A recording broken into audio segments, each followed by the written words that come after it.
day, everyone, and welcome to your Journalism Lesson 3. My name is Senior Line, and I will be taking you through Lesson 3. Please make sure that you follow and join the discussion on call campus at the designated time. And if you do have any questions, please do not hesitate to send myself, senior.line@gmail.com, or Mariette an email or an inbox directly, and we will be sure to answer the questions that you have for us. So in today's lesson, we will be looking at the inception of online journalism, still a continuation from the previous modules that we've been on. And today's topic would be finding leads and sources online. The lesson outcomes for today's lesson means that we'll be able to discuss search skills, learn how to keep up to date in the field, use advanced search techniques to find important and native information. We'll also be able to find sources on social media, sources that are also verified and proper sources, and not just fake news sources or that are using us to exploit our position as media practitioners. We'll also be able to search on Twitter and identify newsworthy Facebook page and forums. So a quick recap from the previous lesson, which was the business side of journalism, where we looked at the threats to online journalism, as well as the importance of staying abreast of in technology. As you all would remember, we looked at how the decline of print media and the move shift into broadcast media, and how media houses or media practitioners are using different ways, which are like advertising, paywalls, or subscriptions, to keep the readership of the audience alive, and also media houses alive. And we looked at the threats to online journalism, which include hacking, where we mentioned that also you as a media journalist practitioner could also be a target of these hacking systems, and you may not be the direct target, but you may also be part of a phishing, where they'll attack, maybe go through your emails, and it is only for them to find out information or data from a bigger target that they make. We also spoke about fake news and the role that fake news has played in the shaping of digital media, especially in the recent years, and the importance of staying abreast of changes in technology, which journalists or internet journalism has shifted from being like mostly online, but also shifted to analytics in journalism, looking in the study of how people or consumers consume media products that are available to them. So let's discuss some examples of threats to online journalism. So if you do have any, you can leave a comment. And what does this mean for the future of the quality of journalism? So research, when finding every ideas and gathering information, is and will always remain at the core of good journalism. So as much as the information is available to you, and as much information is available to you outside, you need to, as an internet journalist, make sure that your sources are verified, your facts are verified, and also what kind of information that you are getting by adhering to the basic principles of good journalism. So there's the reading collateral. It's page 53 to page 70. So please make sure that you do go through this reading collateral, also understand, so that if there are any questions, you can please bring those questions up in a workshop, or you can discuss them in a live lecture, or you can leave your comments on comments as well. So videos to watch, please make sure you watch these videos. They are important. How journalists find the news. So this is basically a video clip that explains how journalism has changed from traditional media forms, where journalists used to out and speak to sources, to the news coming directly to journalists online.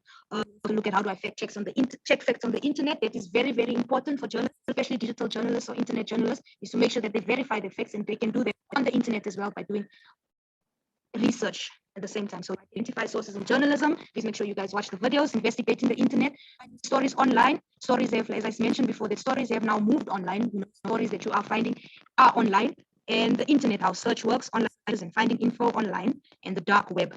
So these videos relate a lot to how digital, or how technology has actually contributed to the change in the digital journalism landscape. So this is just to give you some context on some of the key points that we are trying to make in the lessons, and so please make sure you do watch them. Links are also available in the lesson, in the discussion on Call Campus. So introduction to internet journalism. Please make sure you go through the collateral material and make sure you have a basic understanding of the following. This is using RSS feeds and RSS readers. And social networks, setting up lists and desktop dashboards to make your searches easy, and also put your information divided and sorted out. How do you search? Finding useful accounts, that is also very important, as now people are able to set up fake accounts where they can fake news, so also being aware of those kind of things. So there's vertical search engines, finding sources in search and social media, the invisible web and the dark web, identifying newsworthy pages in Facebook and forums, and Twitter advanced search. Do you have permission to use media?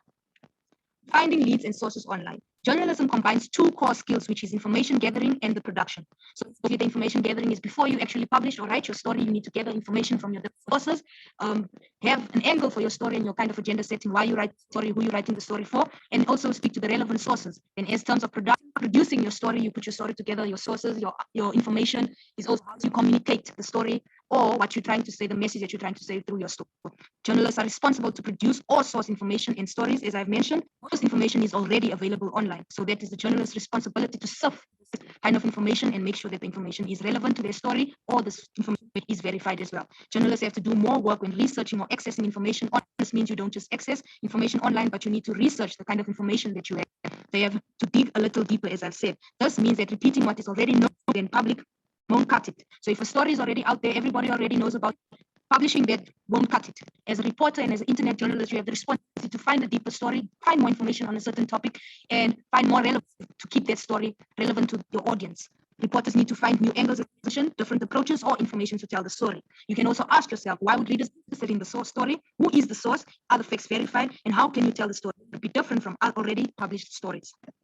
As part of the exercise, please, we do encourage you to take part in the class discussion that is on call campus, and please engage if there are any questions. We cannot emphasize the importance of engaging and participating in workshops and on call campus as well. The internet is a great way to find information, but you must most definitely need to know how to search if you want results, compared to using the yellow pages or newspaper archives, for example. How would you find information on the following? A person, a place, incident, or like an accident, a new album EP that's being launched. How would you find information on an ongoing court case as a journalist and not a member of the public? So like I did the comparison with the yellow pages and archives, when you search via the name, if you have the name, address, organization, you can easily search that and that information will be there for you. The newspaper archives work similar. You go to a library usually, or you go online. The date the article was published, the year the article was published, or maybe the headline of the article, and that information will come to you. So like that, knowing the difference, if I want information, if I want a business, I know I go directly to the yellow pages, or if I'm looking for reference to a story, I need to search at newspaper archives. So with this lesson, we would also think like that. How would you find information on a person, a specific person, and also think in regards to doing this, not as a member of the public, but as a media practitioner or as a journalist or digital journalist yourself.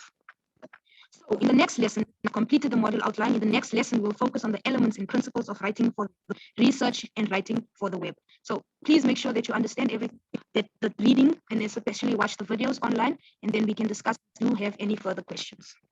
Thank you.